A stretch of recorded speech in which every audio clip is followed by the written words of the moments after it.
Hello everyone, my name is Rohit and you are welcome on my YouTube channel Concept Talk। आज हम discuss करने वाले हैं collegium system के बारे में। ये सिस्टम है क्या, इसके बारे में कॉन्स्टिट्यूशन के किस प्रोविज़न में किस आर्टिकल में लिखा है या नहीं लिखा है, ठीक है।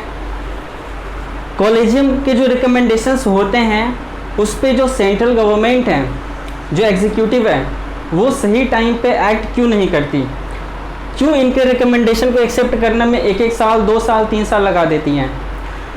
ये न्यूज़पेपर है 16 अगस्त 2021 का, ठीक है।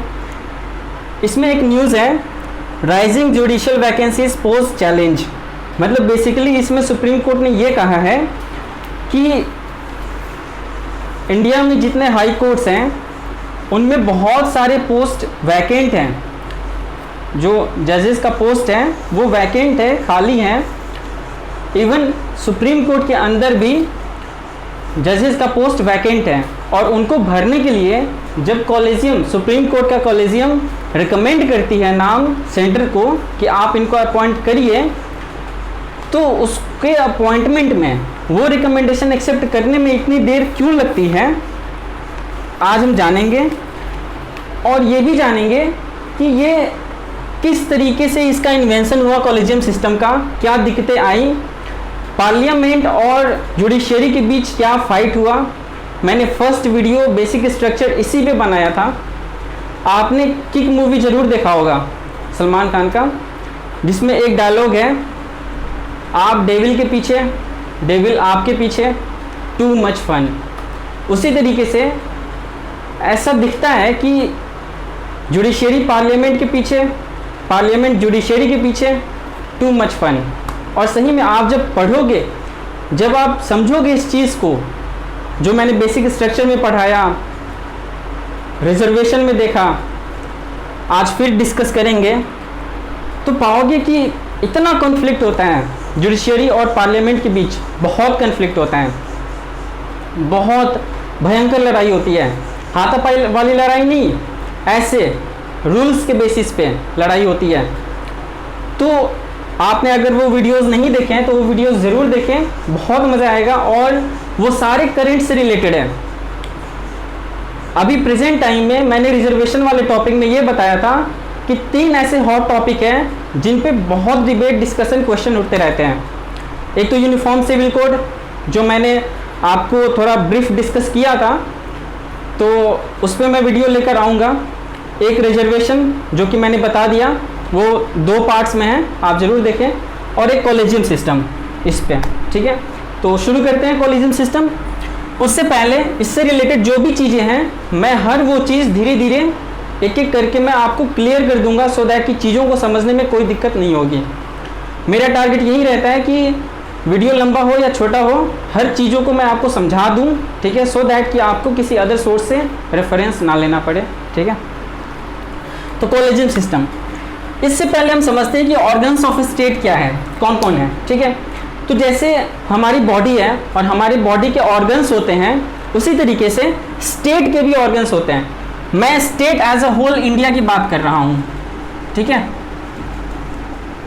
स्टेट मतलब यूपी, पंजाब, हरियाणा, ये सब नहीं, state as a whole India की बात कर रहा हूँ, ठीक है। तो स्टेट के 3 ऑर्गन्स होते हैं। एक लेजिस्लेटिव, ठीक है, उसमें कौन कौन आते हैं, पार्लियामेंट और state legislative assembly. Parliament Lok Sabha, Rajya Sabha, state legislative assembly Vidhan Sabha, Vidhan Parishad, ठीक है। स्टेट लेजिस्लेटिव असेंबली किसी किसी स्टेट में दोनों है, स्टेट लेजिस्लेटिव असेंबली है और स्टेट लेजिस्लेटिव काउंसिल भी है। मैंने पहले वाले वीडियो में आपको ये क्लियर किया था। तो इनका काम होता है कानून बनाना, लॉ बनाना, ठीक है, रेगुलेशंस डिसाइड करना, ठीक है। फिर आते हैं एग्जीक्यूटिव, ठीक है, और एग्जीक्यूटिव का काम होता है उन सारे लॉ को इम्प्लीमेंट करना, ठीक है।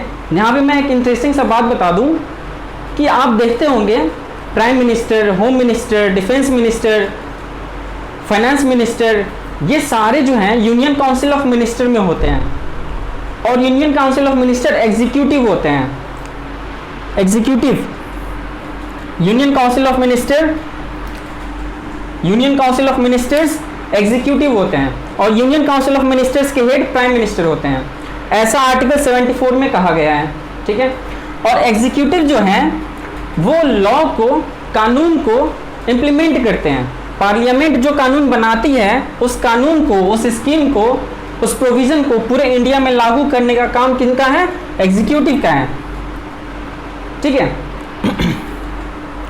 तो एग्जीक्यूटिव हमारे कौन कौन होते हैं? आर्टिकल 52 में एक तो प्रेसिडेंट हो गए, हालांकि ये ना ही लोकसभा में बैठते हैं ना ही राज्यसभा में बैठते हैं, ये भी मैंने क्लियर किया हुआ है। आर्टिकल 63 ये कंपोनेंट ऑफ पार्लियामेंट है, मेंबर ऑफ पार्लियामेंट नहीं है। Article 63 vice president, vice president बैठते हैं लोकसभा में नहीं, राज्यसभा में, और राज्यसभा में ये चेयरपर्सन होते हैं, chairperson of Rajya Sabha vice president होते हैं, ठीक है। ये एग्जीक्यूटिव है। Article 74 union council of ministers to be headed by prime minister, ये सारे प्राइम मिनिस्टर के साथ साथ जो भी यूनियन काउंसिल ऑफ मिनिस्टर्स हैं, मतलब मंत्री परिषद में जो जो मंत्री हैं सारे एग्जीक्यूटिव है, ठीक है।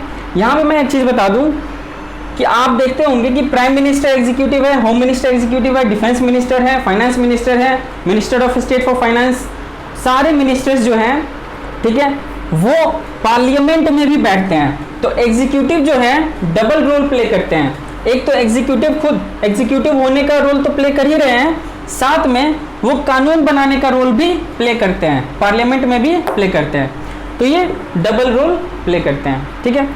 तो एक तो हमारे लेजिस्लेटिव हो गए, दूसरे एग्जीक्यूटिव हो गए, जो ये कानून पार्लियामेंट ने जो कानून बनाया उसको इम्प्लीमेंट करने का काम एग्जीक्यूटिव का होता है। और तीसरे हमारे होते हैं जुडिशियरी, जो कि जस्टिस प्रोवाइड करते हैं, जो भी ग्रीवांसेस है, शिकायतें हैं, वो सब सुनते हैं और जस्टिस प्रोवाइड करने का काम करते हैं, ठीक है। तो जुडिशियरी में सुप्रीम कोर्ट, फिर हाई कोर्ट, सुप्रीम कोर्ट के नीचे हाई कोर्ट्स, ठीक है। हर स्टेट का अपना हाई कोर्ट होता है, किसी किसी स्टेट में होता है, जिससे दो स्टेट का अपना एक कंबाइंड हाई कोर्ट होता है, जैसे चंडीगढ़ हाई कोर्ट पंजाब और हरियाणा का है, दोनों का कंबाइंड हाई कोर्ट है, ठीक है। फिर उसके नीचे सबऑर्डिनेट कोर्ट्स आते हैं डिस्ट्रिक्ट लेवल के, ठीक है। तो ये है जुडिशियरी, जस्टिस प्रोवाइड करने का काम करते हैं। तो हमने देखा organs of state 3, legislative, executive और जुडिशियरी।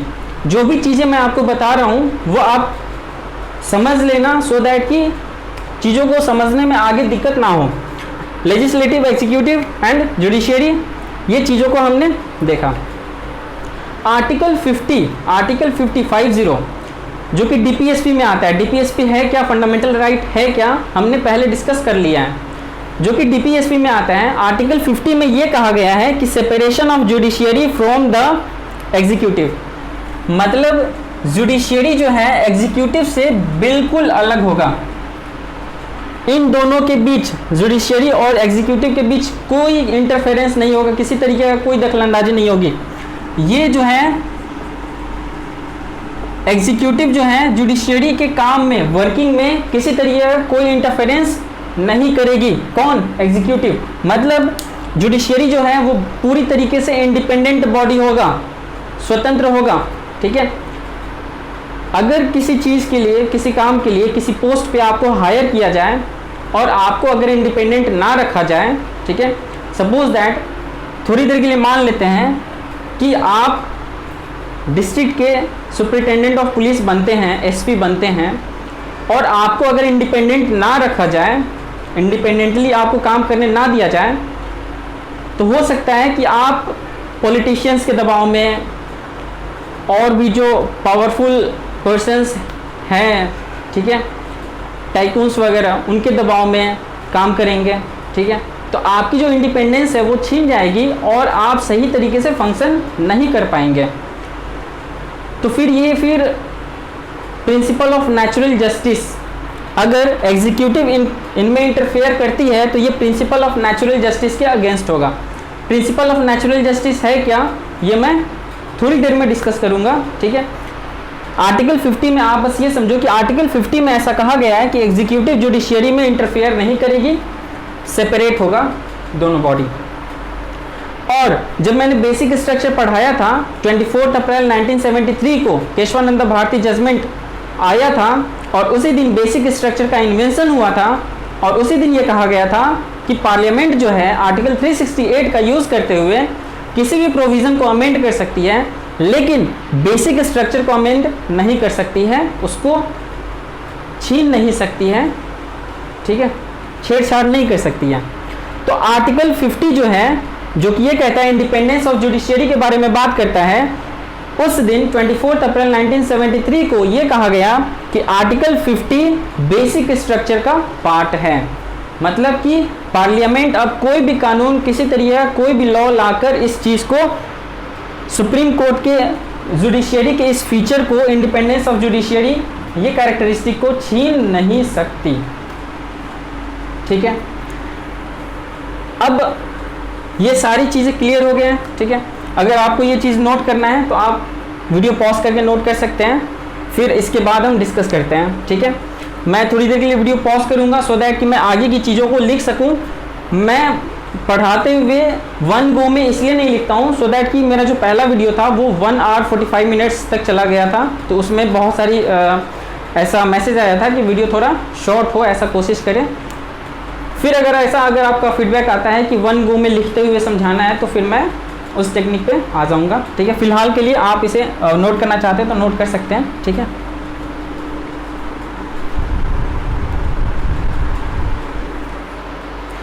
आगे देखते हैं।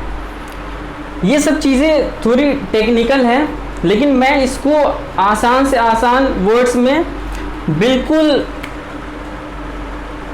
इजी वर्ड्स में मैं आपको एक्सप्लेन करूंगा सो दैट कि आपको समझ आ जाए।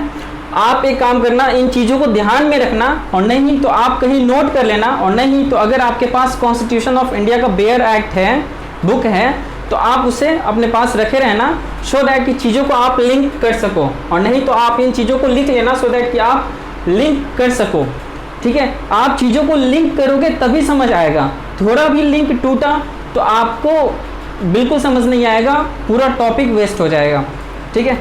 देखते हैं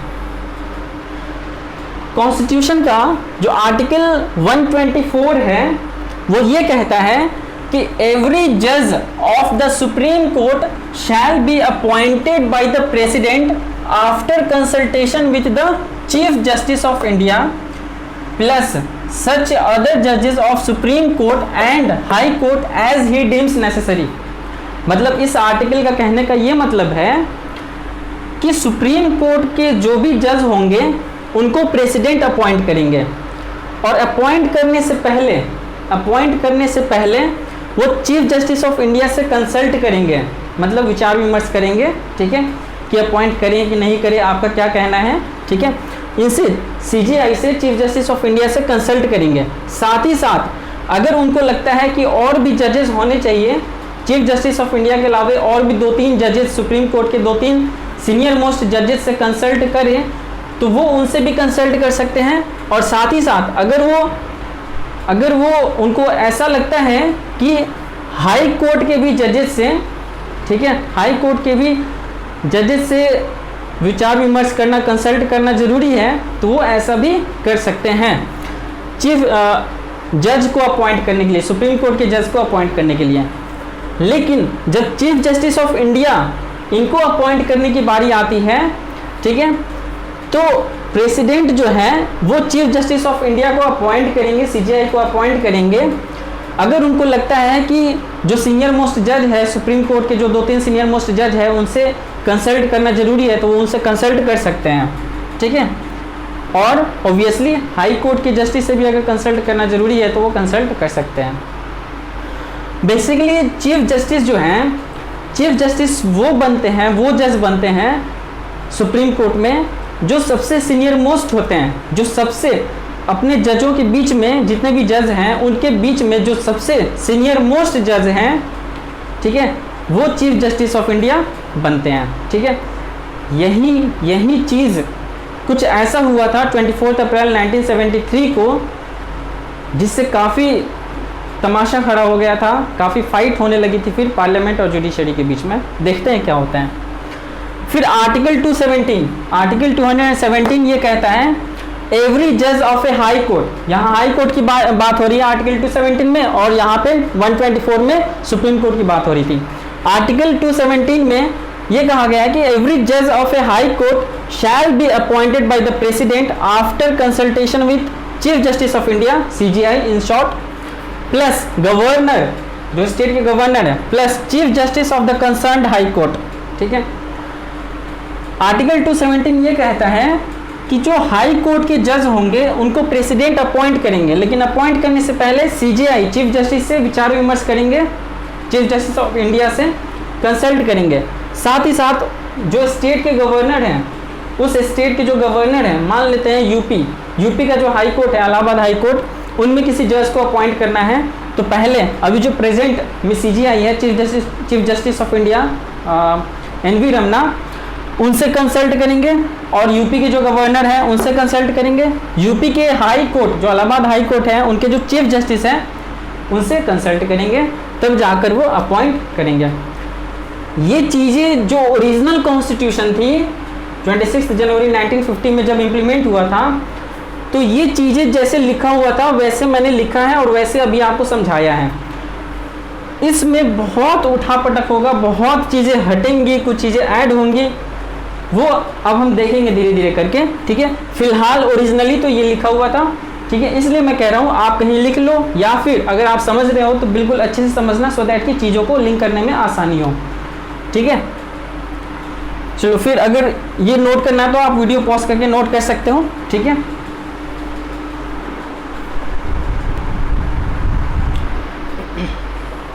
अब आगे देखते हैं। अब देखते हैं कि इस दिन 24 अप्रैल 1973 को ऐसा क्या हुआ था। ठीक है।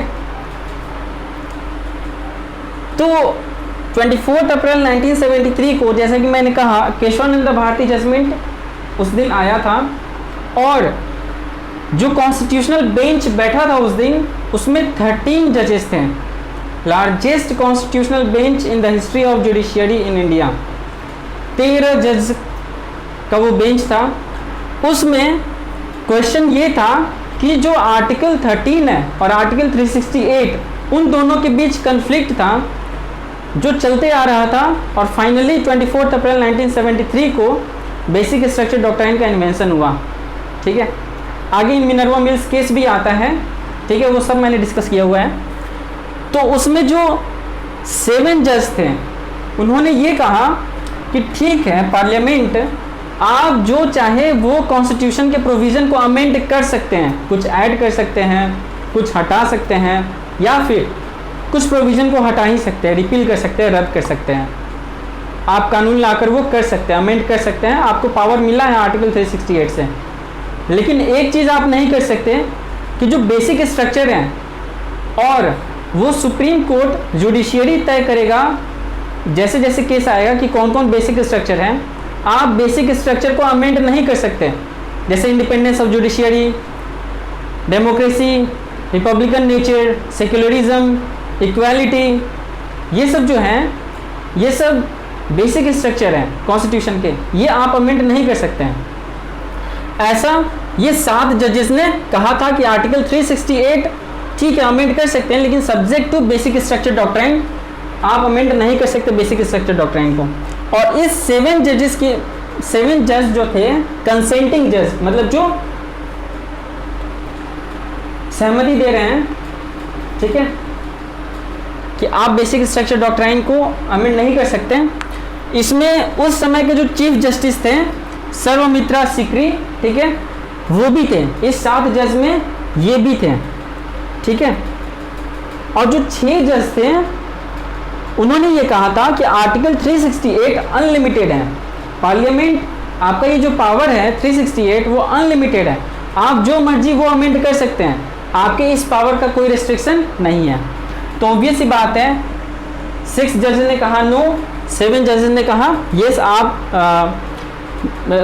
6 जजेस ने कहा यस आपका अनलिमिटेड अमेंडिंग पावर है, 7 जजेस ने कहा नो, बेसिक स्ट्रक्चर डॉक्ट्राइन को आप अमेंड नहीं कर सकते हैं, ठीक है।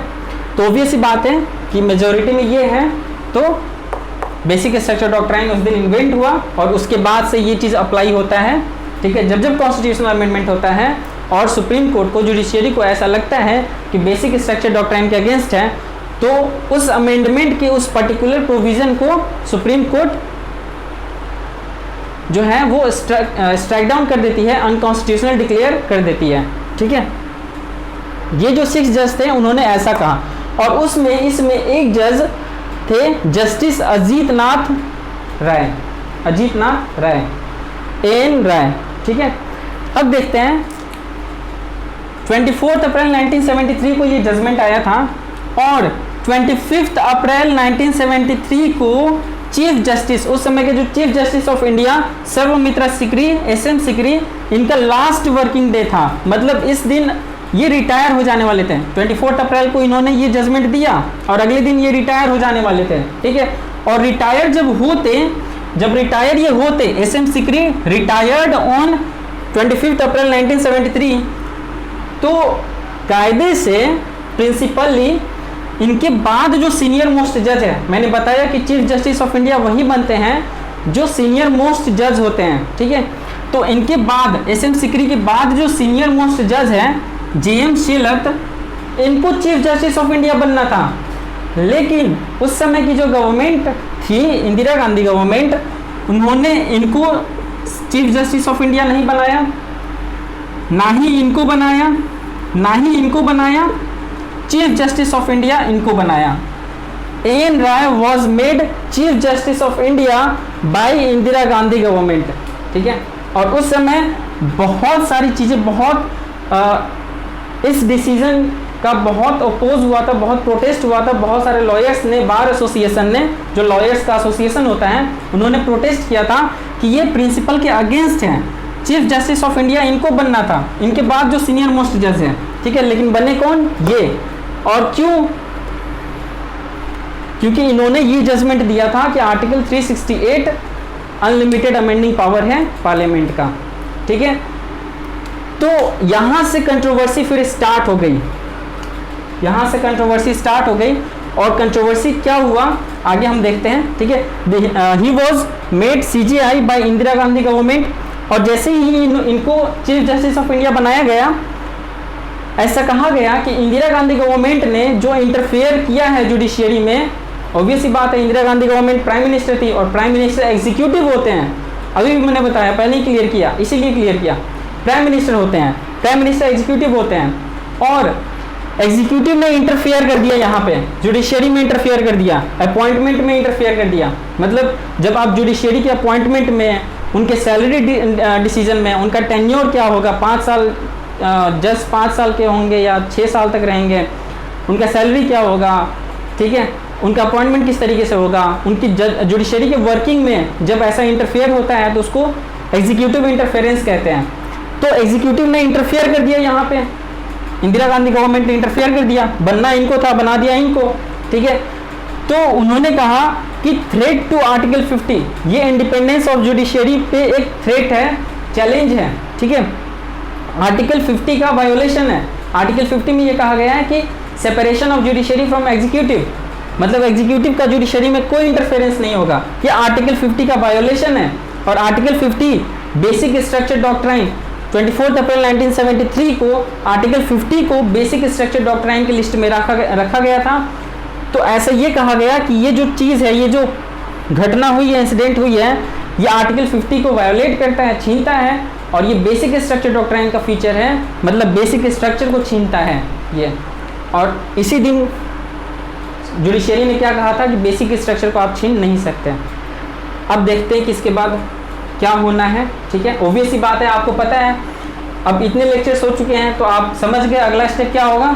तो पिटीशन फाइल होगा सुप्रीम कोर्ट के ही अंदर, सुप्रीम कोर्ट की बात है और सुप्रीम कोर्ट के अंदर ही पिटीशन फाइल होगा और वहाँ सुनवाई होगी। क्या होती है, क्या हियरिंग होगा, देखते हैं। ठीक है, अगर आप नोट करना चाहते हैं तो वीडियो पॉज करके नोट कर सकते हैं।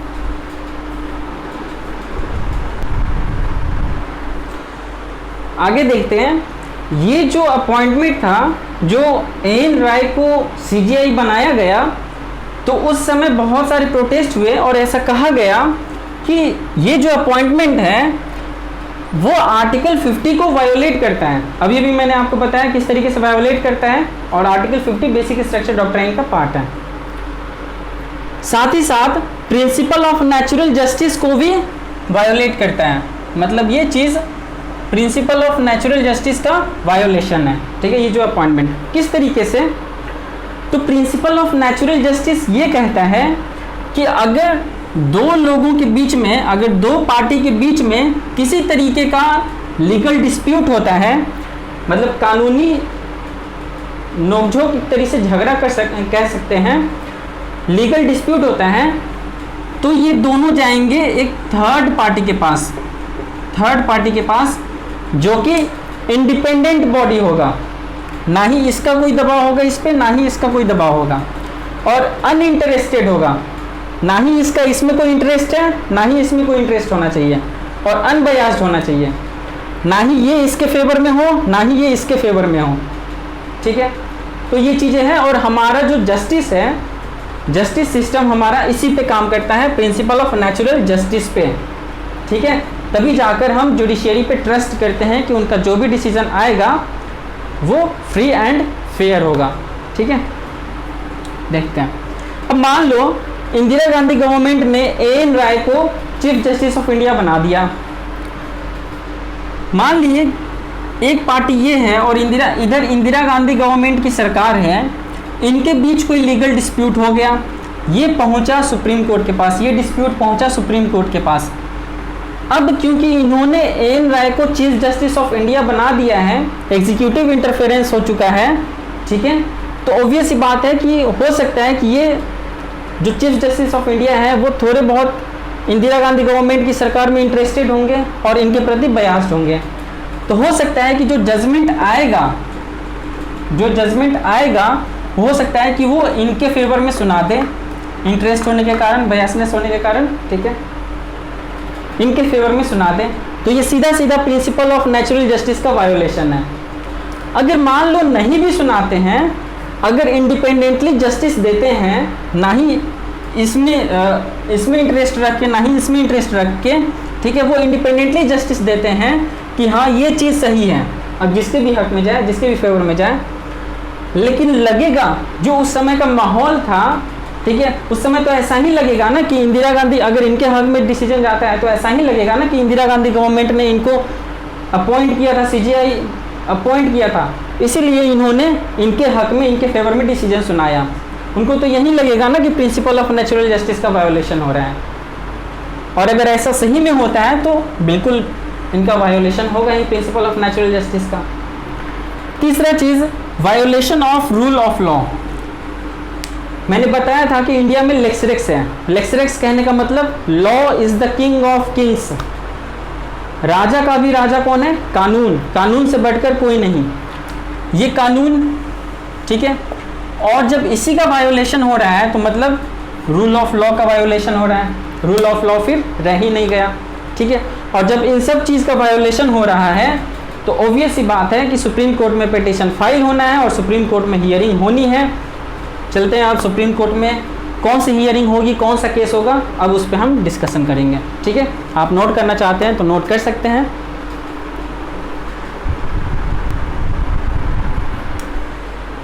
मैंने आप सबको पिछले वीडियो में ये बताया था कि जो प्रेसिडेंट होते हैं वो यूनियन काउंसिल ऑफ मिनिस्टर्स के एडवाइस पे काम करते हैं। मतलब यूनियन काउंसिल ऑफ मिनिस्टर के हेड कौन होते हैं? Prime minister. तो प्राइम मिनिस्टर जो भी एडवाइस देंगे प्रेसिडेंट को, प्रेसिडेंट उस एडवाइस को एक्सेप्ट करके उसके अकॉर्डिंग काम करेंगे, और वो जो एडवाइस देंगे प्राइम मिनिस्टर वो प्रेसिडेंट पे बाइंडिंग होता है, मतलब उनको फॉलो करना ही है, प्रेसिडेंट को फॉलो करना ही है वो एडवाइस। तो ऑब्वियस ही बात है, जब इंदिरा गांधी गवर्नमेंट ने chief justice of India AN Ray को बनाया तो ऑब्वियस ही बात है इंदिरा गांधी गवर्नमेंट ने पहले प्रेसिडेंट को एडवाइस किया, क्योंकि प्रेसिडेंट ही अपॉइंट करते हैं चीफ जस्टिस को। प्रेसिडेंट को अब एडवाइस दिया इंदिरा गांधी गवर्नमेंट ने कि आप इनको चीफ जस्टिस बनाइए। सब्सिक्वेंटली उनको चीफ जस्टिस ऑफ इंडिया बनाया गया।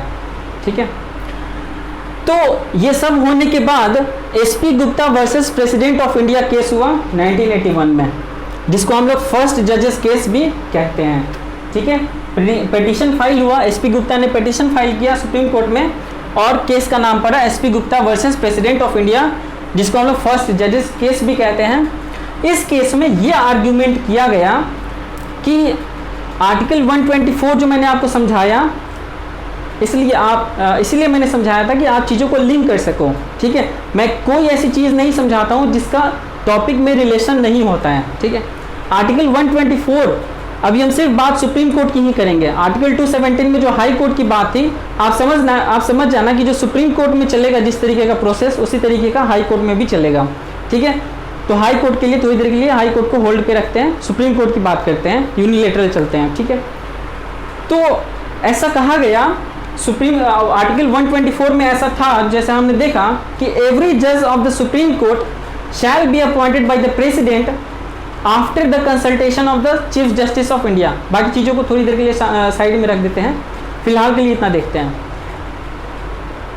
जो प्रेसिडेंट है वो सुप्रीम कोर्ट जज को अपॉइंट करेंगे, या फिर सुप्रीम कोर्ट जज को अपॉइंट करेंगे, या फिर चीफ जस्टिस ऑफ इंडिया को अपॉइंट करेंगे। ठीक है, प्रेसिडेंट अपॉइंट करेंगे।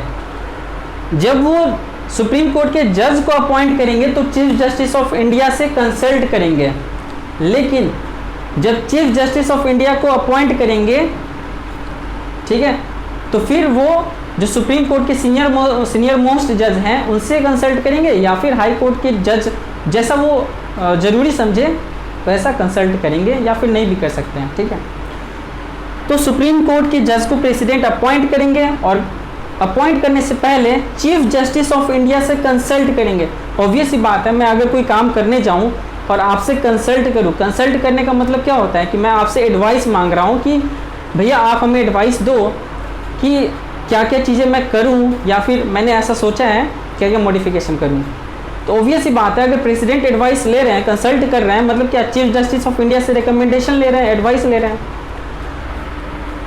तो इसमें इस केस में ये कहा गया कि ये जो कंसल्टेशन वर्ड है, मतलब chief justice of India president को एडवाइस करेंगे कि हाँ प्रेसिडेंट जी आप इस नाम के ए नाम के जज को सुप्रीम कोर्ट का जज बनाइए, सुप्रीम कोर्ट के जुडिशियल पोस्ट पे इसको लाइए। तो इन्होंने रिकमेंड कर दिया प्रेसिडेंट को, इन्होंने सीजेआई ने, ठीक है, मतलब इन्होंने कंसल्ट किया और कंसल्टेशन के बाद सीजीआई ने जो है ए का नाम प्रपोज किया और प्रेसिडेंट को रिकमेंड किया, मतलब ये जो कंसल्टेशन हुआ एडवाइस दिया। तो इस चीज़ में एसपी गुप्ता केस में ये आर्ग्यूमेंट किया गया कि ये जो कंसल्टेशन वर्ड है, मतलब कंसल्टेशन मतलब जो एडवाइस दिया जाएगा वो प्रेसिडेंट पे बाइंडिंग होगा कि नहीं होगा। मतलब सीजीआई ने, चीफ जस्टिस ने कह दिया कि ए को सुप्रीम कोर्ट का जज बनाइए, तो क्या ये प्रेसिडेंट के ऊपर बाइंडिंग होगा, मतलब प्रेसिडेंट को ये कंसल्टेशन, ये एडवाइस मानना ही होगा, या फिर प्रेसिडेंट जो है ठुकरा सकते हैं और खुद से, मतलब ऑब्वियस सी बात है union council of minister advice करेगा, खुद से किसी और को अपॉइंट कर सकते हैं। ये आर्गुमेंट किया गया किसमें, एसपी गुप्ता केस में, फर्स्ट जजेस केस में अपॉइंट, ये आर्गुमेंट किया गया। ठीक है, तो उसमें ये कहा गया, जजमेंट ये आया कि ये जो कंसल्टेशन वर्ड है, मतलब जो एडवाइस दिया जाएगा सीजीआई की तरफ से, चीफ जस्टिस ऑफ इंडिया की तरफ से, वो प्रेसिडेंट के ऊपर बाइंडिंग नहीं है। प्रेसिडेंट उसको मान भी सकती है, नहीं भी मान सकती है, मतलब उस रिकमेंडेशन को प्रेसिडेंट ठुकरा के किसी और को भी सुप्रीम कोर्ट का जज बना सकती है। ठीक है, ऐसा किसमें कहा गया, SP Gupta versus president of India first जजेस केस में कहा गया। मतलब सीधा सीधा, और ये देखो आप, प्रेसिडेंट जो है सीजीआई के रिकमेंडेशन को, एडवाइस को नहीं मान सकती है और दूसरे जज को अपॉइंट कर सकती है, प्रेसिडेंट कर सकती है। तो प्रेसिडेंट को एडवाइस कौन कर रहा है, यूनियन काउंसिल ऑफ मिनिस्टर, मतलब प्राइम मिनिस्टर, उनके हेड तो प्राइम मिनिस्टर ही होते हैं, प्राइम मिनिस्टर एडवाइस कर रहे हैं। ठीक है, मतलब एग्जीक्यूटिव अपॉइंट कर रहे हैं, मतलब एग्जीक्यूटिव जज को अपॉइंट कर रहे हैं। तो यहाँ पे क्या हुआ, मतलब कि जो सीजीआई चीफ जस्टिस का जो एडवाइस था, डिसीजन था कि आप इसको रिकमेंड कीजिए, मतलब जुडिशियरी का जो डिसीजन था वो बाइंडिंग नहीं है प्रेसिडेंट पे, मतलब एग्जीक्यूटिव पे बाइंडिंग नहीं है। ठीक है, और एग्जीक्यूटिव का जो डिसीजन होगा वो सुप्रीम होगा, मतलब जो प्रेसिडेंट बोलेंगे उन्हीं को सुप्रीम कोर्ट का जज बनाया जाएगा। तो मतलब सीधा सीधा क्या हुआ, एग्जीक्यूटिव सुप्रीमेसी। ठीक है, और ये सीधा सीधा किसका वायोलेशन हुआ, आर्टिकल 50 का, जो ये कहता है कि एग्जीक्यूटिव जुडिशियरी में इंटरफेयर नहीं करेगा, जुडिशियरी इंडिपेंडेंट बॉडी होगा। Separation of judiciary from the executive, ठीक है। और आर्टिकल 50 फिर से आपने देखा आर्टिकल 50 का वायोलेशन हो रहा है, मतलब बेसिक स्ट्रक्चर का वायोलेशन हो रहा है, मतलब फिर से केस होगा सुप्रीम कोर्ट में। और वो केस कौन सा है अभी डिस्कस करते हैं, ठीक है।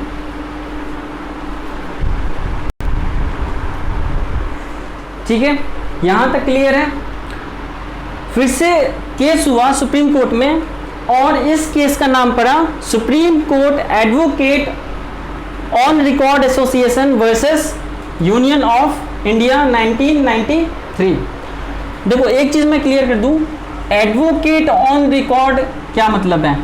सुप्रीम कोर्ट में जितने प्रैक्टिसिंग लॉयर हैं, ठीक है, जितने प्रैक्टिसिंग लॉयर हैं, मतलब सुप्रीम कोर्ट में जितने भी वकील एडवोकेट लड़ रहे हैं, केस फाइट कर रहे हैं, ठीक है, तो उन सारे लॉयर्स को, उन सारे एडवोकेट्स को एडवोकेट ऑन रिकॉर्ड कहते हैं, ठीक है। तो supreme court advocate on record association versus union of India, इसको सेकेंड जजेस केस 1993 भी कहते हैं। इसमें यह आर्ग्यूमेंट किया गया कि एसपी गुप्ता केस में जो जजमेंट आया था, ठीक है, वो जो अभी हमने देखा वो आर्टिकल 50 का वायोलेटिव है, मतलब वो जजमेंट आर्टिकल 50 को का वायोलेशन करता है और आर्टिकल 50 बेसिक स्ट्रक्चर का पार्ट है, ठीक है। ऑब्वियस ही बात है, सुप्रीम कोर्ट ने खुद कहा था कि बेसिक स्ट्रक्चर को छीन नहीं सकते।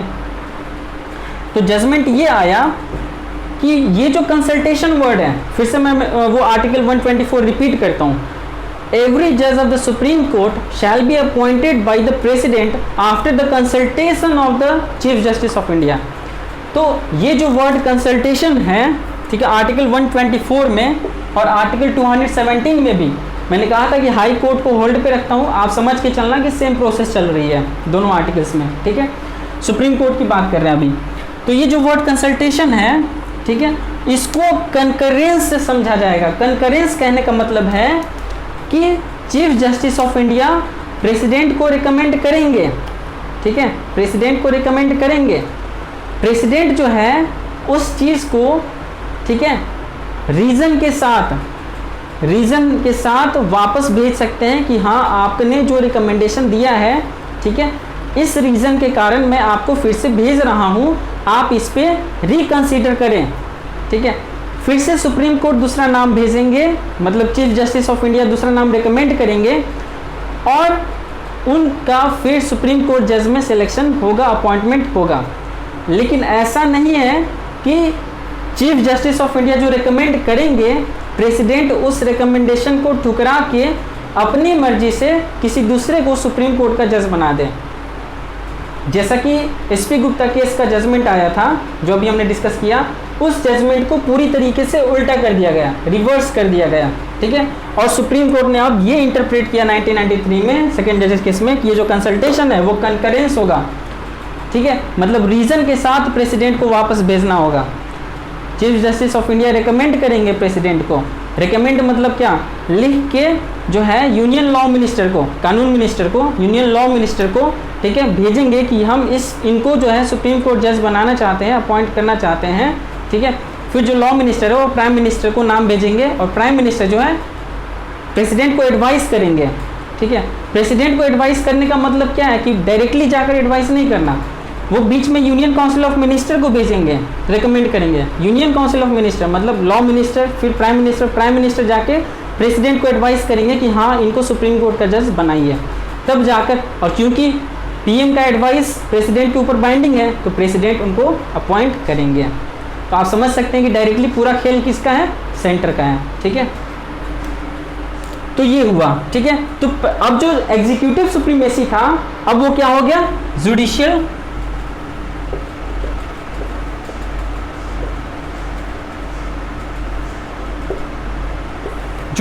सुप्रीमेसी, मतलब अब जो डिसीजन होगा वो जो chief justice of India recommend करेंगे प्रेसिडेंट को नाम, वही सुप्रीम होगा, ठीक है। अपने से अपनी मनमर्जी किसी को भी सुप्रीम कोर्ट का जज नहीं बनाया जाएगा, जो रिकमेंडेशन में जाएगा वही बनाएंगे। और अगर कोई रीजन से वापस भेजना है तो वापस भेजेंगे रिकंसिडर के लिए, लेकिन खुद से नहीं बनाएंगे। तो अब जुडिशियल सुप्रीमेसी इसको कहते हैं। और इससे आर्टिकल 50, अब इस आर्टिकल 50 को जो है ना वो मेंटेन किया गया, मतलब अब जो वायोलेशन हो रहा था आर्टिकल 50 का वो नहीं हुआ। वो कहा गया कि आर्टिकल 50 का वायोलेटिव है, बेसिक स्ट्रक्चर पार्ट का वायोलेटिव है, ठीक है। लेकिन ये भी कहा गया कि चीफ जस्टिस ऑफ इंडिया जब नाम रिकमेंड करेंगे, मान लो अगर ए का नाम रिकमेंड करना हो प्रेसिडेंट को, तो ऑब्वियस ही बात है यूनियन लॉ मिनिस्टर को, फिर प्राइम मिनिस्टर, फिर प्रेसिडेंट, जब इसका नाम रिकमेंड करना होगा ए का, CGI chief justice of India करेंगे, तो ऐसा नहीं कि आप अपनी मनमर्जी किसी का भी नाम लेके रिकमेंड कर देंगे। जब चीफ जस्टिस ऑफ इंडिया को रिकमेंड करना होगा ए का नाम, ठीक है, तो चीफ जस्टिस ऑफ इंडिया को उनके बाद जो सुप्रीम कोर्ट में 2 सीनियर मोस्ट जज हैं उनसे भी कंसल्ट करना होगा, मतलब उनका भी एडवाइस लेना होगा, और तभी जाके उनका एडवाइस लेने के बाद में वो इनका नाम रिकमेंड करेंगे।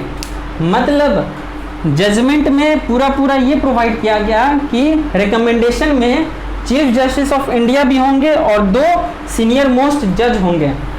यहीं से मतलब क्या, 3 जजों का ग्रुप और वहीं 3 जज रिकमेंड करेंगे नाम, chief justice of India recommend करेंगे after consultation with 2 other senior most जजेस ऑफ द सुप्रीम कोर्ट। तो यहीं से जो है कॉलेजियम सिस्टम का इन्वेंशन होता है। कॉलेजियम मतलब ग्रुप ऑफ जजेस, ठीक है। कॉलेजियम सिस्टम का इन्वेंशन होता है जिसमें एक तो चीफ जस्टिस ऑफ इंडिया थे हमारे हेड, ठीक है, ऊपर से 2 सीनियर मोस्ट जजेस थे, 2 सीनियर मोस्ट जजेस, ठीक है, कॉलेजियम सिस्टम में, ठीक है। और ये जो है, ये आप देख रहे हो, ये जो इन्वेंशन हुआ, कोई भी कानून ला के इसका इन्वेंशन हुआ है नहीं, इसका कहीं भी कॉन्स्टिट्यूशन में मेंशन नहीं है, कॉन्स्टिट्यूशन में कहीं भी लिखा हुआ नहीं है कॉलेजियम सिस्टम का। ये पूरा का पूरा जुडिशियल इन्वेंशन है, ठीक है, कहीं भी nowhere written in the constitution, judicial invention है ये, ठीक है। बेसिक स्ट्रक्चर भी कहीं नहीं लिखा हुआ है, वो जुडिशियल इन्वेंशन है, ठीक है। और उसमें मैंने बताया था कि हाँ, जो लीगल प्रिंसिपल है इंडिया का जस्टिस सिस्टम की, law has to be written and clear, law जो कानून है वो लिखा होना चाहिए और साफ साफ होना चाहिए। लेकिन बेसिक स्ट्रक्चर कहीं भी नहीं लिखा हुआ है, लेकिन फिर भी वो फॉलो होता है। कॉलेजियम सिस्टम कहीं भी नहीं लिखा हुआ है, लेकिन फिर भी वो फॉलो होता है। ऐसा इसलिए, ऐसा जो हमारी जुडिशरी है वो स्टैब्लिश्ड लीगल प्रिंसिपल, ये जो लीगल प्रिंसिपल है इससे डेविएट, इससे जो है वो डेविएट इसलिए हो गई थी ताकि उस समय की ज़रूरत यही थी, बेसिक स्ट्रक्चर की ज़रूरत थी, ताकि जो डेमोक्रेसी है उसको बचाया जा सके। और कॉलेजियम सिस्टम की ज़रूरत थी उस समय ताकि एग्जीक्यूटिव का इंटरफेरेंस जो है उसको रोका जा सके, ताकि इंडिपेंडेंस ऑफ जुडिशरी को मेंटेन किया जा सके, ठीक है। तो आप ये याद रखना कि ये कहीं भी कॉन्स्टिट्यूशन में लिखा हुआ नहीं है, ठीक है। ये पूरा का पूरा प्योर जुडिशियल इन्वेंशन है, ठीक है। अगर आप इस चीज़ को नोट करना चाहते हैं तो नोट कर सकते हैं। फिर अगला हम देखते हैं इसके आगे होता क्या है।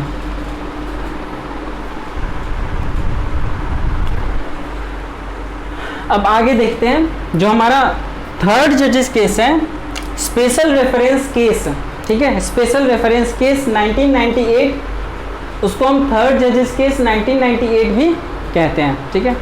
देखो प्रेसिडेंट जो है, प्रेसिडेंट को आर्टिकल 143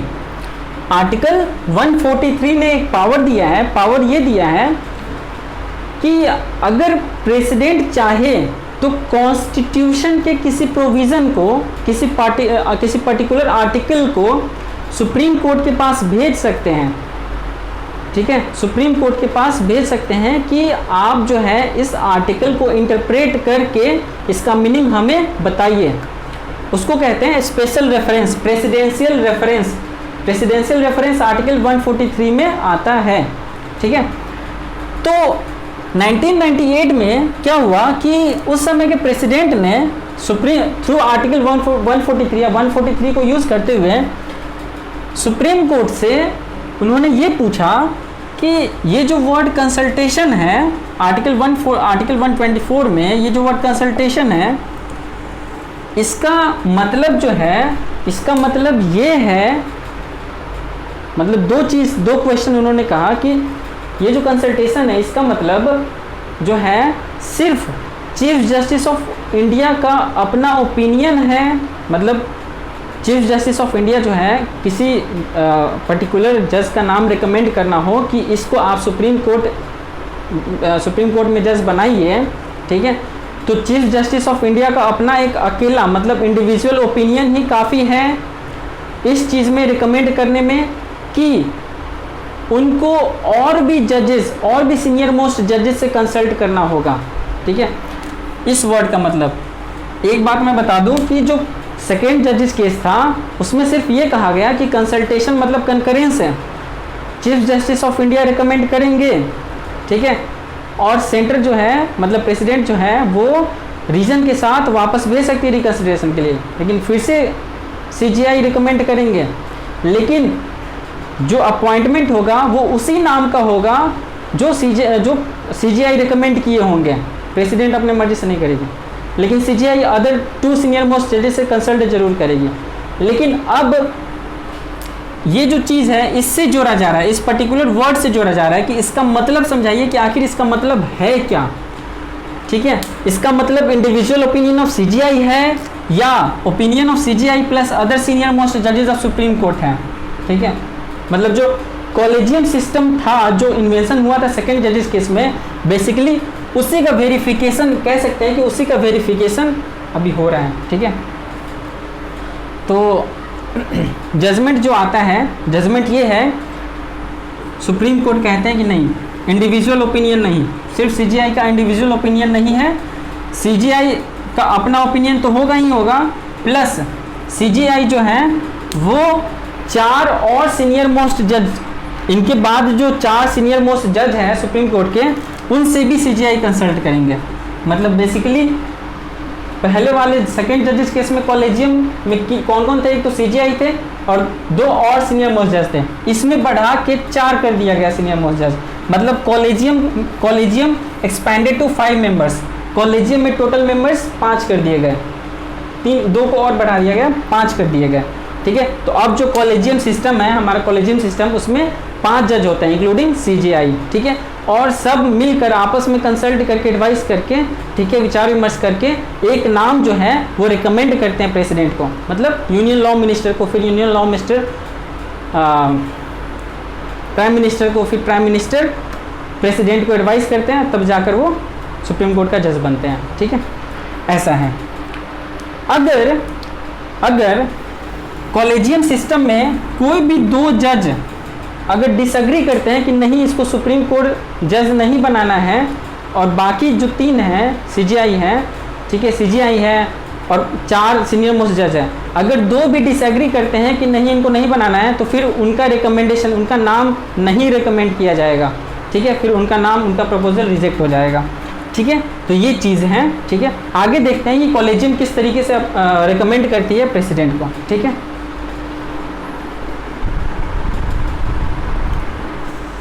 आगे देखते हैं। अब कॉलेजियम का फॉर्मेशन हो गया है, कॉलेजियम इन्वेंट हो चुका है, कॉलेजियम कैसे आया सब कुछ आपको पता चल चुका है।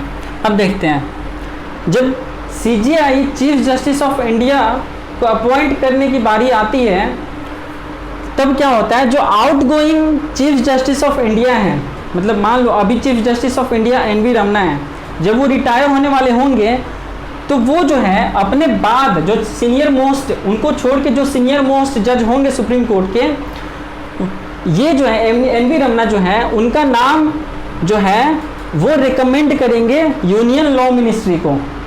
ठीक है, कानून मंत्री को। Outgoing CGI recommends the name of next CGI on the basis of seniority, on the basis of seniority, इनके बाद जो सीनियर मोस्ट जज होंगे वो यूनियन लॉ मिनिस्ट्री को रिकमेंड करते हैं। Union law ministry prime minister को रिकमेंड करेंगे, प्राइम मिनिस्टर प्रेसिडेंट को एडवाइस करेंगे कि हाँ इनको सीजीआई बनाइए, फिर सीजीआई बनेंगे। ठीक है, in case of supreme court जजेस, और अब सीजीआई को छोड़ के जो अदर जजेस हैं सुप्रीम कोर्ट जजेस, उसमें कॉलेजियम जो है, कॉलेजियम डिस्कस हो चुका है, कॉलेजियम जो है वो नाम रिकमेंड करेगी, नाम प्रपोज करेगी यूनियन लॉ मिनिस्टर को कि इनको सुप्रीम कोर्ट का जज बनाइए। ठीक है, और ये जो लॉ मिनिस्टर है वो प्राइम मिनिस्टर को प्रपोज करेंगे, रिकमेंड करेंगे, और प्राइम मिनिस्टर प्रेसिडेंट को एडवाइस देंगे, फिर वो सुप्रीम कोर्ट के जज बनेंगे। ठीक है, अब आते हैं हाई कोर्ट जजेस की बारे में। ठीक है, तो जब हाई कोर्ट जजेस की बात आती है, तो जो हाई कोर्ट कॉलेजियम है, हाई कोर्ट कॉलेजियम में एक तो chief justice of concern high state के हाई कोर्ट होते हैं, जैसे इलाहाबाद हाई कोर्ट की चीफ जस्टिस। ठीक है, तो उनके चीफ जस्टिस होते हैं और 4 और जज होते हैं उनके कॉलेजियम में। तो ये जो हाई कोर्ट का कॉलेजियम है वो एक नाम रिकमेंड करेगी सुप्रीम कोर्ट के कॉलेजियम में कि हम इनको जो है हाई कोर्ट का जज बनाना चाहते हैं, अपने हाई कोर्ट का जज बनाना चाहते हैं। ये सुप्रीम कोर्ट कॉलेजियम को रिकमेंड करेगी हाई कोर्ट कॉलेजियम, ठीक है। और ये जो इस यहाँ पे जो सुप्रीम कोर्ट का कॉलेजियम होगा उसमें सीजीआई होंगे और बस 2 अदर सीनियर मोस्ट जज होंगे, सीजीआई और 2 और सीनियर मोस्ट जज। अब ये जो कॉलेजियम है उस नाम को चीफ मिनिस्टर को रिकमेंड करेंगे, उस स्टेट के जो चीफ मिनिस्टर है, चीफ मिनिस्टर गवर्नर को रिकमेंड करेंगे, गवर्नर जो है वो यूनियन लॉ मिनिस्टर को रिकमेंड करेंगे और union law minister prime minister को रिकमेंड करेंगे, प्राइम मिनिस्टर प्रेसिडेंट को एडवाइस करेंगे कि आप इनको जो है चीफ जस्टिस उस स्टेट के हाई कोर्ट का जज बनाइए, ठीक है। ये प्रोसेस है। हालांकि जो भी रिकमेंडेशन जाता है, जो कॉलेजियम रिकमेंड करती है आइदर सुप्रीम कोर्ट लेवल पे या हाई कोर्ट लेवल पे, तो हो सकता है कि वो जो नाम है वो वापस रिकंसिडरेशन के लिए दोबारा उस नाम पे थिंक करने के लिए, सोचने के लिए कॉलेजियम के पास आ सकती है। ऐसा बहुत बार हुआ है, ठीक है। बहुत बार सुप्रीम कोर्ट ने इस चीज़ पे नाराज़गी जताई है, ठीक है, कि कॉलेजियम ने नाम रिकमेंड कर दिया और अभी तक उस नाम पे कोई एक्शन नहीं हुआ है, वो प्रपोजल, वो रिकमेंडेशन एक्सेप्ट नहीं किया गया है, सीटें बहुत खाली है और इस कारण से बहुत सारे इंपॉर्टेंट केसेस जो हैं अभी तक उस पर हियरिंग नहीं हो रहा है, डिले हो रहा है, जस्टिस में डिले हो रहा है, ठीक है। और ऐसा कहा जाता है कि justice delayed is justice denied, ठीक है। तो स्पीडी जस्टिस में प्रॉब्लम हो रहा है, ऐसा बहुत लास्ट में हम डिस्कस करेंगे। हाल फिलहाल में सुप्रीम कोर्ट ने ऐसा कहा है, ठीक है। तो फिलहाल ये सिस्टम है, ठीक है, कि वापस रिकमेंडेशन के लिए आ सकता है। यहाँ तक चीज़ें क्लियर हैं, कोई दिक्कत नहीं है, ठीक है।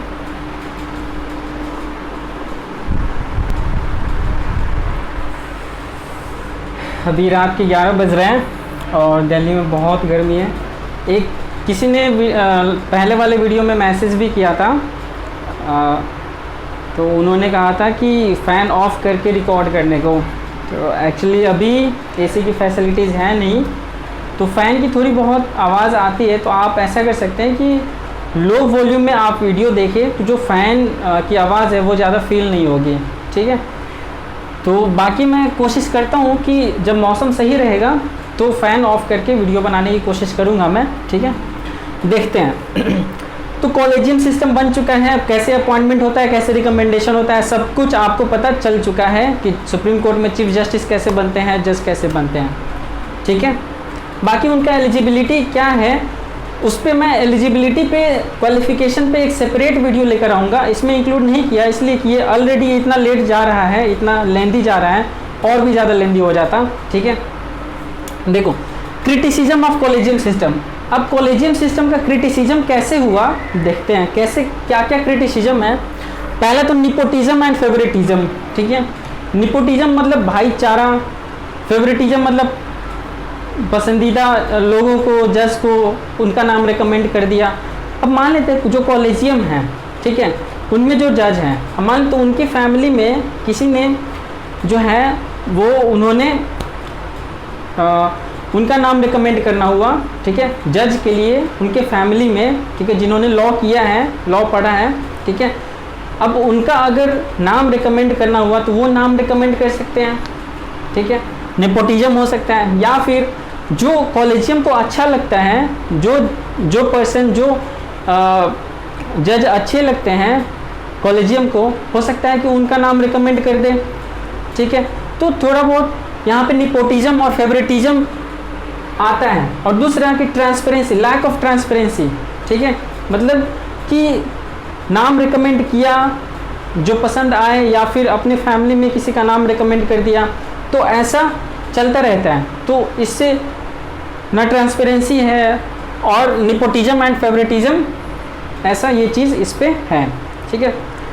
तो इसी क्रिटिसिज्म के कारण इस चीज़ को दूर करने के लिए क्या हुआ कि मोदी गवर्नमेंट ने, बीजेपी की गवर्नमेंट ने 2014 में, बीजेपी की गवर्नमेंट, एनडीए की गवर्नमेंट आ गई थी, ठीक है, अप्रैल मई के मंथ में, और अगस्त में उन्होंने एक अमेंडमेंट किया, 99th कॉन्स्टिट्यूशनल अमेंडमेंट, और इस ये जो अमेंडमेंट बिल आया था ये अगस्त 2014 में लोकसभा और राज्यसभा से पास हो गया और दिसंबर 2014 में प्रेसिडेंट का सिग्नेचर असेंट भी मिल गया था और ऐसा कहा गया था कि हम अप्रैल 2015 से इसको हम लागू कर देंगे, इम्प्लीमेंट कर देंगे। ठीक है, 99th कॉन्स्टिट्यूशनल अमेंडमेंट एक्ट लाया गया। ठीक है, और इस एक्ट ने आर्टिकल 124 में अमेंडमेंट किया, उसमें कुछ ऐड किया। क्या ऐड किया कि आर्टिकल 124 में एक और आर्टिकल ऐड किया, आर्टिकल 124A और आर्टिकल 124B।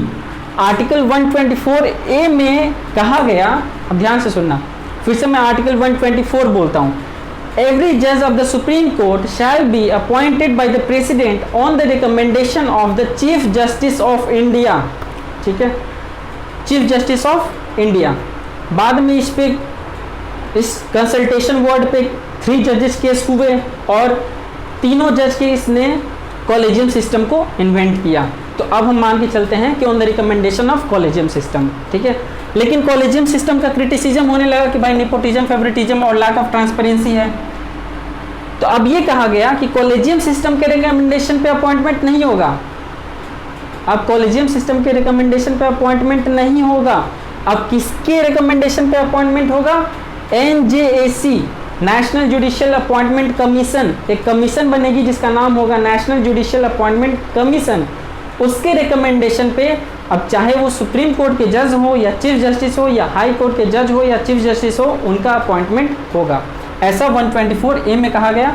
और आर्टिकल 124B में ये जो कमीशन है NJAC, इसका फंक्शन क्या है ये कहा गया। ठीक है, दूसरा ही इस कमीशन को सेटअप करने के लिए एक लॉ को तो लाना जरूरी है, कानून को लाना जरूरी है, क्योंकि बिना कानून के कोई भी कमीशन बॉडी सेटअप नहीं हो सकती। तो इसलिए NJAC एक्ट भी लाया गया साथ ही साथ, इसके साथ साथ, और दोनों ही पास किया गया सेम डेट को, national judicial appointment commission act 2014। इसने जो है नेशनल जुडिशियल अपॉइंटमेंट कमीशन बनाया और इसका कहना था कि नेशनल जुडिशियल अपॉइंटमेंट कमीशन में 6 मेंबर्स होंगे, 6 मेंबर्ड बॉडी, 3 जुडिशियल मेंबर्स होंगे, मतलब एक तो चीफ जस्टिस होंगे जो कि इसके चेयरपर्सन होंगे, चेयरमैन होंगे, और 2 जो हैं सीनियर मोस्ट जज, मतलब इनके अलावा CJI chief justice of India के अलावा जो सुप्रीम कोर्ट में इनके बाद जो 2 सीनियर मोस्ट जज हैं वो होंगे। 3 नॉन जुडिशियल मेंबर्स होंगे, एक तो यूनियन लॉ मिनिस्टर होंगे, ठीक है, और दूसरा 2 एमिनेंट पर्सन्स होंगे। इनके बारे में मैं ब्रीफ डिस्कस कर देता हूँ। 2 एमिनेंट पर्सन मतलब वैसे पर्सन जिनको लॉ की जानकारी होगी, जो मतलब अगर इसी लैंग्वेज में समझे तो आप देखते होंगे ना कि जब आपके घर वगैरह में, गांव वगैरह में जब प्रॉपर्टी को लेकर डिस्प्यूट होती है तो पंचायत बुलाई जाती है। जो मतलब बुजुर्ग व्यक्ति होते हैं, समझदार वगैरह होते हैं, तो उनको पंचायत में बुलाया जाता है ताकि वो जो वो डिस्प्यूट है उसको फ्रेंडली तरीके से, दोस्ताना तरीके से सॉल्व करने की कोशिश करें। उसी तरीके से वैसे 2 लोग जो कानून की जानकारी रखते हो, समझदार हो, ठीक है, उनको रखा जाएगा इसमें। और ऐसे 2 लोगों को कौन सेलेक्ट करेगा? तो ऐसे 2 लोगों को सिलेक्शन 3 लोग करेंगे। एक तो चीफ जस्टिस ऑफ इंडिया होंगे, दूसरे प्राइम मिनिस्टर होंगे, और लीडर ऑफ अपोजिशन, जो अपोजिशन पार्टी होती है ना लोकसभा में, उनके जो लीडर होते हैं वो, ये तीनों मिलकर ये 2 लोगों का सिलेक्शन करेंगे। ठीक है, अब देखना नेशनल जुडिशियल अपॉइंटमेंट कमीशन का फंक्शन क्या होगा, क्या इनका काम होगा? अपॉइंटमेंट, मतलब जो चीफ जस्टिस ऑफ इंडिया होंगे या सुप्रीम कोर्ट के जजेस होंगे, जो chief justice of high courts होंगे या उनमें जो जजेस होंगे उनका अपॉइंटमेंट, या फिर हाई कोर्ट के एक जज को फिर कहाँ ट्रांसफ़र करना है, इस तरीके का प्रोसेस, ये सारा काम कौन देखेंगे? National judicial appointment commission. दिक्कत ये है यहाँ पे देखो आप, एक चीज और कहा गया कि any 2 members of this commission, national judicial appointment commission, any 2 members can veto the rest 4 members. ठीक है, मतलब इसमें ये जो 6 बॉडी है नेशनल जुडिशियल अपॉइंटमेंट कमीशन, अगर मान लो इनमें से, ठीक है, मान लेते हैं इनमें से जो है CJI chief justice of India और ये एक और ये दो, एक 3 और यूनियन लॉ मिनिस्टर मान लेते हैं 4, ये चारों मिलके अगर नाम रिकमेंड करते हैं कि एक को सुप्रीम कोर्ट का जज बनाइए और ये दोनों कह दे कि नहीं इनको नहीं बनाया जाएगा, तो फिर इनको नहीं बनाया जाएगा। इन चारों का जो प्रपोजल है ये दोनों मिलके रिजेक्ट कर दिए, ठीक है। अब इससे बात आगे बढ़ेगा ही नहीं, जाएगा ही नहीं प्रेसिडेंट के पास रिकमेंडेशन, क्योंकि इन दोनों ने ही वीटो कर दिया है, इनके बात को काट दिया, रिकमेंडेशन को काट दिया। बात उठती है कि इनका कोई क्वालिफिकेशन ही नहीं है, ये एमिनेंट पर्सन है, मतलब जिनको कानून की समझदारी है, जानते हैं, मतलब ये किसी तरीके का कोई क्वालिफिकेशन, ये ना ही यूनियन लॉ मिनिस्टर हैं, ये ना ही चीफ जस्टिस हैं, ये ना ही सीनियर मोस्ट जज हैं, ये एमिनेंट पर्सन है। और जब ये पर्सन मतलब चीफ जस्टिस ऑफ इंडिया को वीटो कैसे कर सकते हैं, चीफ जस्टिस ऑफ इंडिया, उनकी बात को ये कैसे काट सकते हैं जिनका कोई क्वालिफिकेशन ही नहीं है। पहला रीजन तो ये, ध्यान से समझते चलना आप, आर्ग्यूमेंट अगले केस में होगा, सुप्रीम कोर्ट के केस में, पहला ये। दूसरा, मान लेते हैं कि ये 2 पर्सन का सिलेक्शन ये तीनों मिलके कर रहे हैं। मान लो कि तीनों के बीच वोटिंग हुआ, CJI ने कहा कि नहीं, मान लेते A और B को सिलेक्ट करना है, तो CJI ने कहा कि नहीं इनको सिलेक्ट नहीं करना है, PM और लीडर ऑफ अपोजिशन ने कहा कि सिलेक्ट करते हैं इसको, ये चले गए इसमें। बावजूद इसके कि चीफ जस्टिस ऑफ इंडिया ने कहा कि नहीं इसका सिलेक्शन नहीं होगा, लेकिन फिर भी ये चले गए, यहाँ पे आ गए, ठीक है, NJAC में बैठ गए, ठीक है। अब बैठने के बाद फिर देखो, अगर CJI, वही बात हो गई, CJI किसी नाम को प्रपोज करते हैं और ये चारों इस पे अग्री है, लेकिन ये दोनों गए और यहाँ पे CJI के बात को काट दिया, वीटो कर दिया कि नहीं आपने जो रिकमेंडेशन किया है वो हमें मंजूर नहीं है, अब आगे रिकमेंडेशन जाएगा ही नहीं। तो फिर तो ये CJI, ये चीफ जस्टिस ऑफ इंडिया जो हैं, तो फिर इनकी कोई क्वालिफिकेशन ही नहीं है, ये चीफ जस्टिस ऑफ इंडिया की बात को कैसे काट सकते हैं। बात समझ में आई, ठीक है, आगे देखते हैं। तो यही आर्ग्यूमेंट होगा अब किसमें, अगले केस में। दूसरा ये भी चीज़ है कि आप देखो, यूनियन लॉ मिनिस्टर ये एग्जीक्यूटिव, इनका कोई क्लासिफिकेशन ही नहीं, PM एग्जीक्यूटिव और ये एग्जीक्यूटिव, तो इसमें सारा बहुत ज़्यादा एग्जीक्यूटिव इंटरफेरेंस हो रहा है। ये जो नेशनल जुडिशियल अपॉइंटमेंट कमीशन है, इसमें बहुत ज़्यादा एग्जीक्यूटिव इंटरफेरेंस हो रहा है। पहला चीज़ तो विदाउट क्वालिफिकेशन सुप्रीम कोर्ट की बात को वीटो कर रहा है, काट रहा है। दूसरा, अननेसेसरी एग्जीक्यूटिव इंटरफेरेंस हो रहा है इसमें, मतलब जुडिशियरी में अननेसेसरी एग्जीक्यूटिव इंटरफेरेंस हो रहा है, ठीक है। तो इसी चीज़ को फिर से आर्टिकल 50 का वायोलेशन हो रहा है, यही चीज़ फिर चैलेंज होगा अगले केस में। अगला केस कौन है अभी देखते हैं, ठीक है।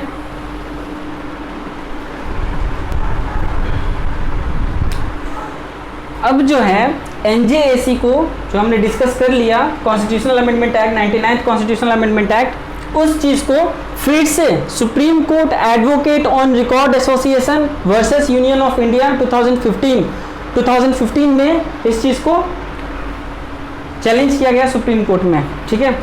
मैंने कहा था कि अप्रैल 2015 में कहा गया था कि वो जो NJAC एक्ट है वो इम्प्लीमेंट होगा, लागू होगा, और अक्टूबर 2015 में ये जजमेंट आ गया, इस केस का जजमेंट आ गया। और जजमेंट क्या आया, इस चीज़ में क्या आर्गूमेंट किया गया, क्या बहस की गई कि जो नेशनल जुडिशियल अपॉइंटमेंट कमीशन है वो आर्टिकल 50 का वायोलेशन है, और आर्टिकल 50 जो है वो बेसिक स्ट्रक्चर डॉक्ट्राइन का पार्ट है, ठीक है, जिसको पार्लियामेंट छीन नहीं सकती, लेजिस्लेटिव छीन नहीं सकती, ठीक है।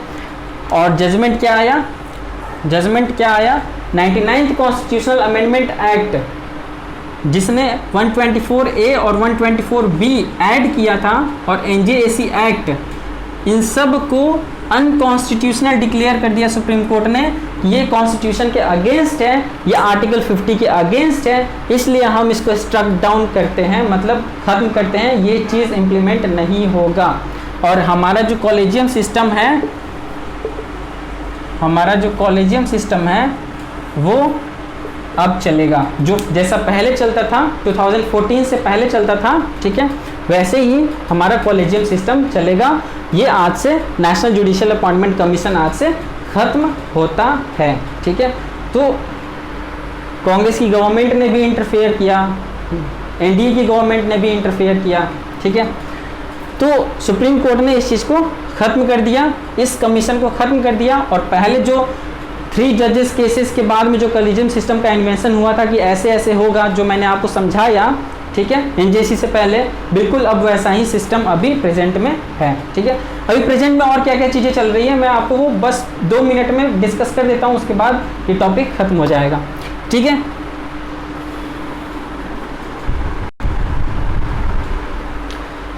अब प्रेजेंट स्टेटस क्या है ये चीज़ देख लेते हैं। Collegium system, old collegium system, अब जो पुराना वाला कॉलेजियम सिस्टम था 2014 से पहले जो हमने डिस्कस किया था, अब वो सिस्टम फिर से आ गया, एनजेएससी को स्टक डाउन कर दिया गया। प्रॉब्लम क्या है, क्यों सुप्रीम कोर्ट जो है वो सेंटर से नाराज है, ठीक है, क्यों सुप्रीम कोर्ट को सेंटर से इशू है, प्रॉब्लम है, किस चीज़ का प्रॉब्लम है देखते हैं। सुप्रीम कोर्ट का कहना है no timely response of the centre on collegium recommendation. Supreme court का कहना है कि बहुत सारे हाई कोर्ट्स में सीट खाली है, सुप्रीम कोर्ट में भी सीट खाली है, जो कॉलेजियम ने रिकमेंड किए हैं नाम, उस पे सुप्रीम सेंटर जो है वो टाइमली रिस्पॉन्ड नहीं करती है, टाइमली एक्शन नहीं लेती है, अभी तक सीट खाली है। यही कारण है कि बहुत सारे इंपॉर्टेंट केसेस हैं जो पेंडिंग में चले जाते हैं, ठीक है, उनमें जो है स्पीडी जस्टिस प्रोवाइड नहीं हो पाता है, ठीक है, केसेस जजमेंट में जो है वो लेट होता है, ठीक है। 16 अप्रैल 2021 को, ठीक है, सुप्रीम कोर्ट ने सेंटर से कहा था कि आप एक डेडलाइन सेट कीजिए कि हाँ, जब कॉलेजियम रिकमेंड करेगी नाम को, जब कोई नाम कॉलेजियम की तरफ से रिकमेंड किया जाएगा तो आप कितने महीने के अंदर उस पर आप रिस्पॉन्ड करेंगे, ठीक है, ये एक डेडलाइन, एक टाइमलाइन सेट कर दीजिए, ठीक है। ऐसा 16 अप्रैल को 2021 को सुप्रीम कोर्ट ने सेंटर से कहा था, ठीक है। फिर सेंटर ने कहा था कि अगले 3 महीने में हम इस चीज़ पे डिसाइड करते हैं, इस चीज़ पे एक्शन लेते हैं कि एक डेडलाइन सेट हो, लेकिन 3 महीने बीत गए हैं, अभी तक कोई एक्शन लिया नहीं गया है, ठीक है। अप्रैल में ही बोला गया था, मई जून जुलाई, ठीक है। फिर सुप्रीम कोर्ट ने 9 अगस्त हाल फिलहाल में 9 अगस्त 2021 को ये कहा था, ये देखा था, ये ऑब्जर्व किया था कि दिल्ली हाई कोर्ट में, ठीक है, अब बस कुछ ही दिनों में, ठीक है, दिल्ली हाई कोर्ट में जो है टोटल 60 सीट्स हैं, लेकिन अब कुछ ही दिनों में बस 29 जज हो जाएंगे, ठीक है। 60 सीट में बस 29 जज ही हैं, 29 सीट भरी हुई है, बाकी जो है 31 सीट्स जो है वो खाली हैं, ठीक है।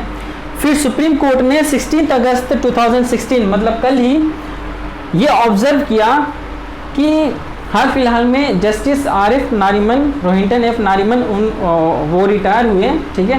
तो वो कॉलेजियम में थे, 5 जज के कॉलेजियम में थे, अब उनकी जगह पे और कोई जस्टिस आए हैं।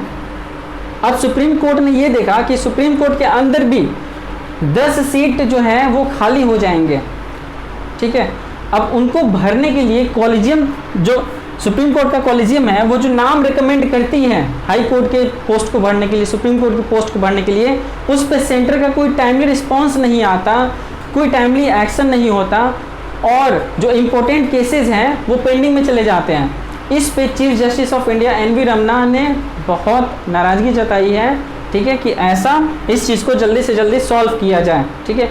एक चीज़ मैं आपको बता दूं कि सुप्रीम कोर्ट में कितने जज होंगे, नंबर ऑफ जज, ये पार्लियामेंट को पावर है कि वो कानून लाकर डिसाइड कर सकते हैं कि सुप्रीम कोर्ट में 30 जज होंगे कि 34 होंगे कि 35 होंगे कि 40 होंगे। ये पार्लियामेंट को पावर है, ये कॉन्स्टिट्यूशन प्रोवाइड करती है ये पावर कि आप नंबर ऑफ जज डिसाइड कर सकते हैं। लेकिन अपॉइंटमेंट जो है, अपॉइंटमेंट को लेके सारा कंट्रोवर्सी हमने देखा कॉलेजियम सिस्टम पे आके ख़त्म हुआ, ठीक है। तो 2019 से पहले सुप्रीम कोर्ट में 30 जज थे, ठीक है, चीफ जस्टिस को मिलाकर 31 जज थे, ठीक है। लेकिन 2019 में एक एक्ट लाया गया, सुप्रीम कोर्ट नंबर ऑफ जजेस अमेंडमेंट एक्ट, इसमें अमेंड करके 2019 में इस नंबर को 30 से 33 किया गया, और चीफ जस्टिस हैं तो मतलब टोटल कितने हैं, 34 हैं, ठीक है। तो प्रेजेंट में ये इशू है, ये कंट्रोवर्सी है, ठीक है। और सुप्रीम कोर्ट बार बार ये कहती रही है सेंटर से कि ये जो रिकमेंडेशन कॉलेजियम रिकमेंड करती है नाम को, उस पर टाइमली रिस्पॉन्स करने के लिए, ताकि पोस्ट जो है जल्द से जल्द फिलअप हो और जल्द से जल्द केसेस को सॉल्व किया जाए, ठीक है, उस पर सुनवाई हो। और कॉलेजियम सिस्टम का जो क्रिटिसिज्म था मैंने बताया, nepotism and favouritism, lack of transparency, collegium system पे इस चीज़ पे क्वेश्चन उठते रहता है कि निपोटिज्म और फेवरेटिज्म होता है, लैक ऑफ ट्रांसपेरेंसी है, ठीक है। तो इस चीज़ पे अक्सर आए दिन क्वेश्चन कॉलेजियम सिस्टम पे उठते रहता है, ठीक है। तो आज का हमारा ये डिस्कशन था पूरे कॉलेजियम सिस्टम पे, ठीक है। और आज अभी का प्रेजेंट का इशू क्या है, हाई कोर्ट का कॉलेजियम क्या है, उस पर कैसे कॉलेजियम रिकमेंड करती है, सुप्रीम कोर्ट में कैसे कॉलेजियम रिकमेंड करती है, ये सारी चीज़ों को हमने डिस्कस किया प्रेजेंट में, ठीक है। न्यूज़पेपर, अब आप न्यूज़पेपर पढ़ोगे, इस चीज़ से जो भी न्यूज़ आएगा इससे रिलेटेड, अब आपको समझने में कोई दिक्कत नहीं होगी। आप आसानी से एक रीडिंग में, in one reading you will understand everything, each and everything, ठीक है। तो आज का हमारा टॉपिक ख़त्म हुआ, ठीक है। तो हमारा टॉपिक होगा तालिबान, ठीक है। तालिबान पे मैं उस पर काम कर रहा हूँ, ठीक है, उसको बैकग्राउंड वगैरह सारा मैं तैयार कर रहा हूँ, ठीक है। तो हमारा अगला वीडियो होगा तालिबान पे, ठीक है। ये चीज़ क्लियर हो गया। इससे रिलेटेड अगर कोई आपको दिक्कत होती है तो आप कमेंट सेक्शन में ज़रूर पूछें, हम उसको पूरी तरीके से सॉल्व करने की कोशिश करेंगे। अगर वीडियो पसंद आई हो तो आप लाइक करें और जितना हो सके आप शेयर करें और अपने दोस्तों से सब्सक्राइब करवाएं और उन्हें भी बताएं कि ऐसी चीज़ें हैं, जो तैयारी नहीं भी करते उन्हें भी बताएं कि हमारा सिस्टम जो है, हमारा कॉन्स्टिट्यूशन ऐसे फंक्शन होता है। बहुत मज़ेदार टॉपिक है कॉन्स्टिट्यूशन, आप पढ़ा करो, बशर्ते वो ऐसे टीचर चाहिए या फिर ऐसे पार्टनर चाहिए जो बिल्कुल पूरी तरीके से आसान भाषा में आपको समझा सके। बहुत मज़ेदार है, ऐसे टॉपिक उठाओगे आपको बहुत मज़ा आएगा पढ़ने में, कैसे कैसे क्या टसल रही पार्लियामेंट और जुडिशरी के बीच में, ठीक है। तो मिलते हैं अगले वीडियो में तालिबान टॉपिक लेकर आऊँगा मैं, वहाँ क्या उथल पुथल चल रही है, ठीक है। तो फिलहाल के लिए आप प्रोटेक्टेड रहें, सेफ रहें, कोविड का टाइम है और वैक्सीन ज़रूर लगवाएं। चलिए ठीक है, फिर मिलते हैं, okay, thank you so much.